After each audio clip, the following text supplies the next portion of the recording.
అందరికీ జేబీఎం. నేను Rajesh Mahasena. Welcome to Mahasena media. Arcelor Mittal steel ప్లాంట్కు భూముల కేటాయింపు ఎకరాకు 51 లక్షలకు, తొలి దశలో 2200 ఎకరాలు, వివిధ రాయితీలు ప్రోత్సాహకాలతో ప్యాకేజీ ప్రకటించిన ప్రభుత్వం. మెట్టల్ ఉక్కు ఓకే. నక్కపల్లి వద్ద పట్టాలెక్కనున్న ఆర్సెలర్ నిప్పన్ ప్లాంట్ 1,47,162 కోట్ల పెట్టుబడి, 2 దశల్లో ప్రాజెక్టు. 2029 జనవరి నాటికి మొదటి దశ, 2033 కల్లా రెండో దశ పూర్తి. 61,000 మందికి ఉపాధి అవకాశాలు.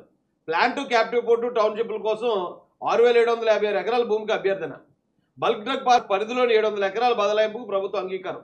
మిగిలిన భూముల సేకరణకు ఏపీఐసి అనుమతి. కొత్త ప్లాంటు నూతన పారిశ్రామిక పాలసీ కింద ప్రోత్సాహకాలు, సౌకర్యాలు. ఇక్కడ స్టీల్ ప్లాంట్ నక్కపల్లి దగ్గర దాదాపు 1,62,000 కోట్ల పెట్టుబడులు, 53,000 మంది, 63,000 మందికి ఉద్యోగాలు. కానీ అంటే ప్రభుత్వం చంద్రబాబు నాయుడు గారి నాయకత్వంలో అభివృద్ధి పదంలోకి రాష్ట్రాన్ని ఎలా తీసుకెళ్తుందంటానికి ఇంతకు మించిన శుభవార్తలు ఏముంటాయండి?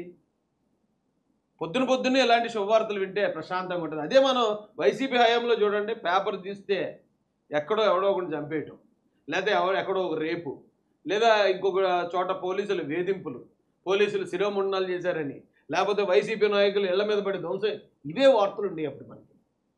అప్పుడు ప్రతిరోజు బాధే, ప్రతిరోజు గోల, ఆక్రోశం, ప్రజల ఏడుపులు, ఇలా మొదలయ్యే రోజులు. కానీ ఇప్పుడు చంద్రబాబు నాయుడు గారి నాయకత్వంలో ఎంత ప్రశాంతంగా రోజు మొదలవుతుందో ఒకసారి ఆలోచించండి.